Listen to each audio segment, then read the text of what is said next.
Pleasure and pain are two wildly different things, right? And getting punched in the face seems like something that should be avoided at all costs, doesn't it? Well, apparently for some people, pleasure and pain are one and the same thing. Now, I personally wouldn't be able to fight my way out of a wet paper bag, but I've always wondered what draws people into a sport of blood and violence. Is it the fame? Is it the glory? Or is there something else lying just below the surface that only those with gonads of granite and taints of titanium dare to find? Well, today, to answer that question, I'll be sitting down with Adrian Pang, one of the biggest names in Australian MMA, and then after that, I'll be jumping in the ring with Sam Flynn, a professional fighter and all-round scary man, to test my testicular fortitude and experience the rush firsthand. This one's probably going to hurt. My name is Jimmy Stiff. In the 90s, I used to hate my life as a guitarist for the rock band Jackal, so I left it all behind and moved to Brisbane, Australia. Now there are only three things that I love: fixing races, sculling cases, and punching faces. This is Jimmy Stiff's History Fix.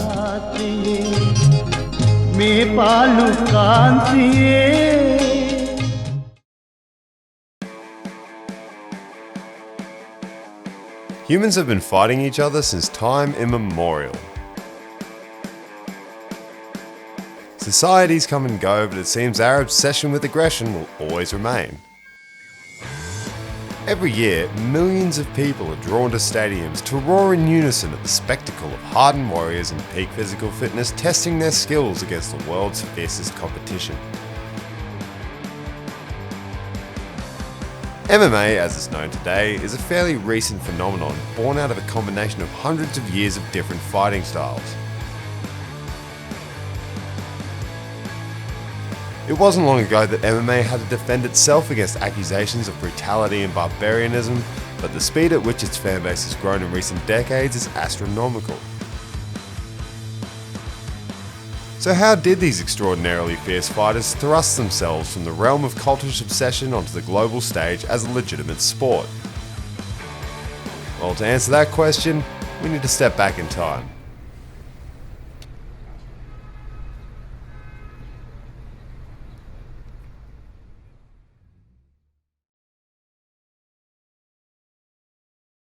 One of the earliest known mixed combat sports was the art of pankration, founded in ancient Greece in 648 BC. The techniques in pankration bore some striking similarities to modern day MMA, except in pankration you could maim, mutilate, and even murder your opponents. These were seriously brutal matches. In one instance, a fighter was locked in a chokehold and in order to get out of it, broke his opponent's toe. The pain was so bad that his opponent let go and submitted. But after the fight ended and the victor's hand was raised, his arm fell limp. The victor was dead. As time wore on, different styles of mixed combat cropped up around the world. These included the 19th century French savate and Bartitsu in Britain, which was the first martial art that combined both European and Asian styles. However, perhaps the most well-known precursor to modern MMA is Vale Tudo, a Brazilian fighting style that originated in the 1920s. It began in the circuses that travelled around Brazil, and there were no holds-barred competitions, meaning that essentially anything goes. It's pretty hard to pinpoint where it really started. You know, it goes way back to the Gracie days and the Japanese with their judo, the old school catch wrestling and boxing, the tent boxing days. So to me, what I knew was Bruce Lee. He used to say, use what's useful, discard what's not. He used to mix kung fu, boxing, wrestling. So to a lot of people, the first mixed martial arts thing was the UFC. You know, that's when it really gave its appeal to the masses, and they got to see what it was when style actually did versus another style and what would happen. I think it was like people are always evolving, martial arts was evolving and combat sport was evolving. Everyone always wants to see what a boxer could do against a wrestler, if a wrestler could take down a boxer, you know, things like that. Coming straight out of Vegas in 1993, the Ultimate Fighting Championship was instigated by a member of the Gracie family, who by this point had firmly established Brazilian Jiu-Jitsu as one of the world's leading fighting styles and were keen to expand into a new market.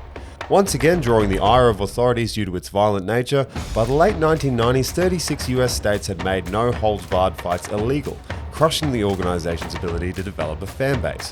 In response, the UFC introduced sweeping reforms in order to turn the competition from spectacle to sport.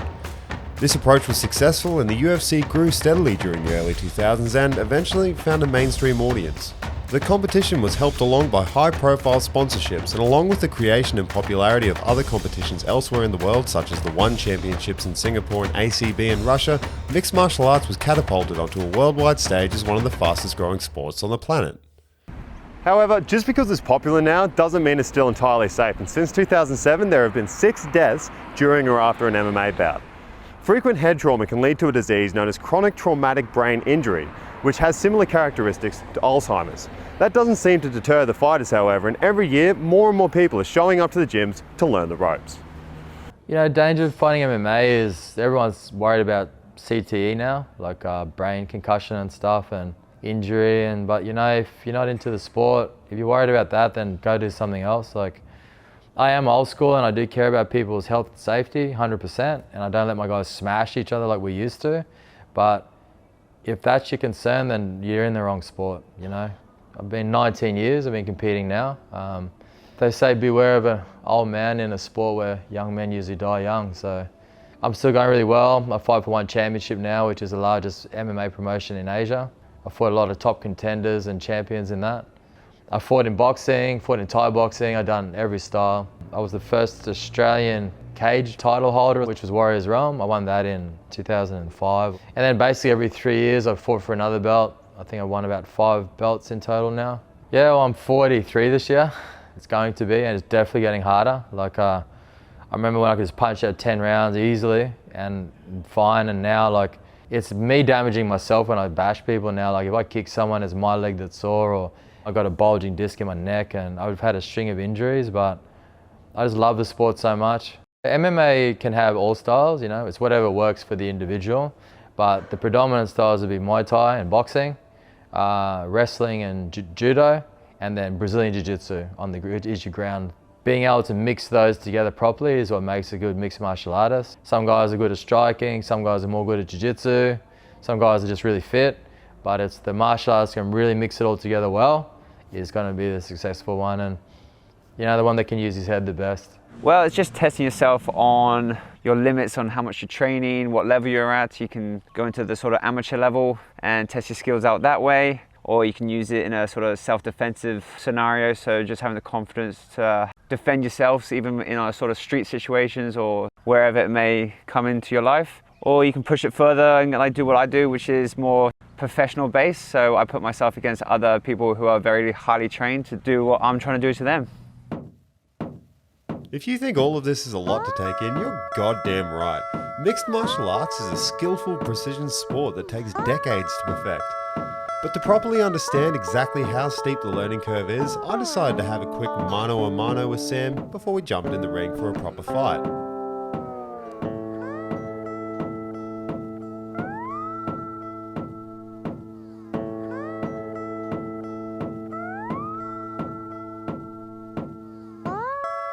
Although I certainly didn't expect to come out on top, I was amazed at how bad I was at this. With each punch that landed upon my face, I became more and more aware that despite what my underwear said, I was not the alpha in this situation.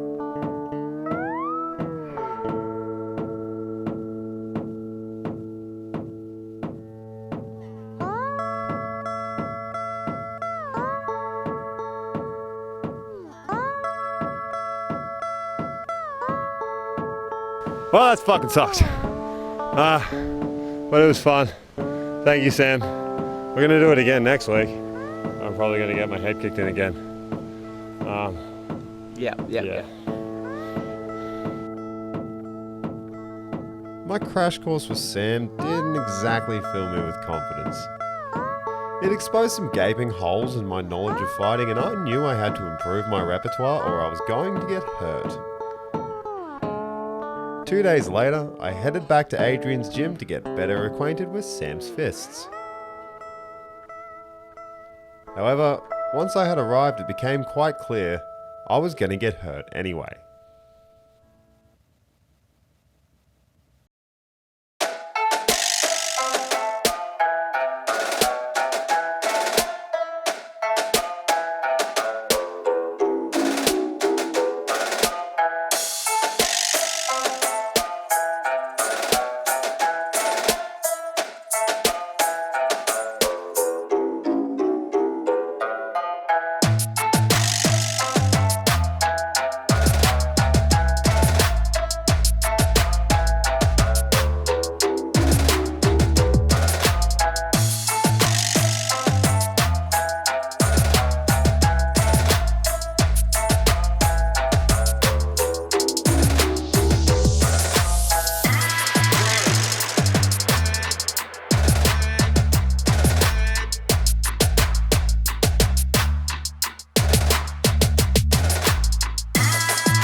do it. Definitely do it. You know, it's even if you don't like it after the first one, at least you tried it. A lot of people put stuff off. I'll just do it on Monday. I'll just start next week. I'll just start next month. Oh, I feel a bit tired. Like, you keep making excuses for yourself in life, you're always going to miss out. So just show up time and time again. You're going to get thrown around a little bit. You're going to be made uncomfortable a little bit, but that's when you figure out what you're made out of and the lessons you learn to adapt and grow from there.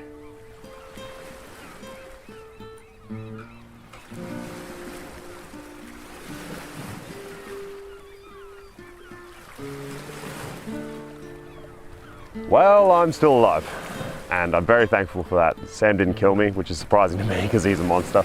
And it fucking hurt. My lip is busted up and I got a bruised nose, and yeah, no, it was very painful, and I think I can safely say that my favorite thing about MMA at this point is that eventually it ends. Having said that though, it is a lot of fun. It's a really, really interesting experience being inside the octagon because you're only focused on staying alive and that's it. You lose all sense of what else is going on around you, and that's an incredible experience. It's something that I've never personally felt before. And the other thing is that I noticed being around these boys for a whole week is that for them it's not just about the sport, it's about the brotherhood. It's a social thing for a lot of these guys, and a lot of them it's a second home too, you know. They're not just there to fight, they're there to have fun. For anyone that wants to get fit, that's looking to bring out the inner animal inside them, I highly recommend it. Until then, I'm going to sit on this beach and tend to my bruises and just pray to God that nobody punches me in the face again anytime soon. So I'm Jimmy Stiff, and this has been a History Fix. Thanks for watching.